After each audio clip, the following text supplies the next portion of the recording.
Ime ya ebunge ya Kitutu cha South anelekurwa sensemo area ya Kitutu Central Sub-County nigo omurobelio bwoko sangirire birengerero igorogo serikali ne chikobage kwenekya yanyarire kobage kubeka bene obotumeki bwa ekadi area ya maisha kada onyara koba kweneki wase chinsemo echo kolengana nabange baba menya banyara koba wikirana sensemo yo nigo bateba ngomurobelio maisha kade nigo orachikoba egurube enene ochia ase aba Kenya sebo igobona banyare koba bakobole serikali nyare kobage gotugutera ale omorobelio oyo no morobelio nyara koba gokoragwa amono modCC na EACC kurwa ase chinsemo echo ngagotumanye muri keito Dipon Asanya.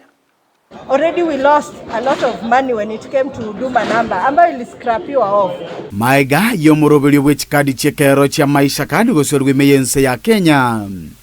Abamenyi ba Kitutu Central Sub-County ngobomerana n'abaraibe serikali bunenchereyemo yo gusanga ibirengerero byabo. Daniel Mutiso, Assistant County Commissioner wa Mosocho Division.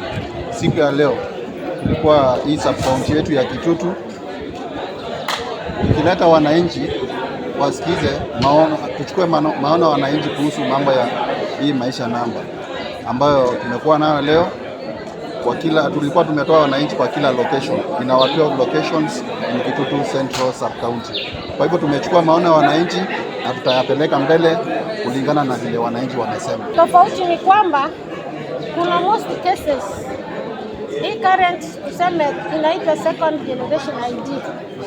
Kuna mahali inaonekana kuna sharing of that ID.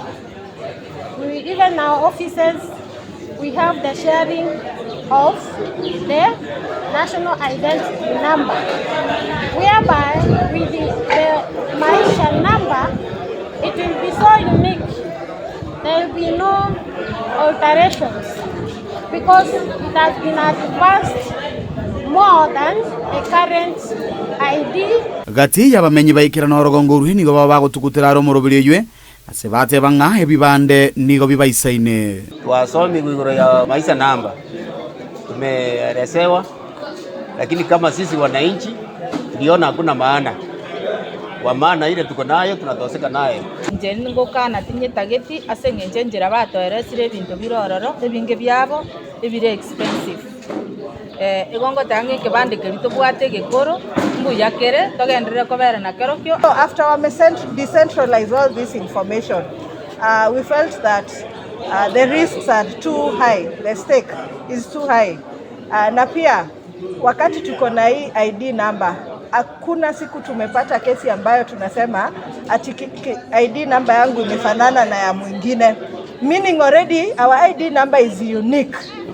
Watakana nogo konga kwobogima nigo batebanga obokoreri kurwa serikali aneno bwoko bwata ebibande nigo bubwenete ko babusa bantu mbwenereti wakanira maneno ya kulipiswa kitambulisho hapa Kenya, kwa maana sisi ni wa Kenya, tukakataa tukasema watu wapewe kitambulisho kule.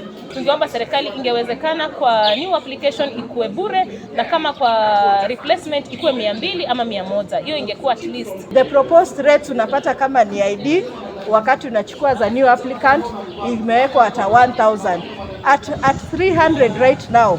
Kuna mtu ambaye hata hiyo 300 unapata hawezi afford. Hii pesa ambayo wanataka kutumia, can they channel it to some other places? Tuko na that food program ya shule. Nonye nabo nigo bamochie serikali asogusangireria ebirengerero by'abana inchi maiga yugo chakia omurobelio ywe batarayo okoboko. Imefanyika late baada ya kupitishwa kwa maisha card ambayo ililaunchiwa actually 6 months ago. These cards are out there and unfortunately it's now that we are creating awareness. The serikali ina create awareness on our people. Kwa sababu ni changamoto sana tukiona kuna zaidi ya Kenya milioni 5 wenye hawajasajiliwa, na saizi serikali inataka kutupeleka kwa digital ID.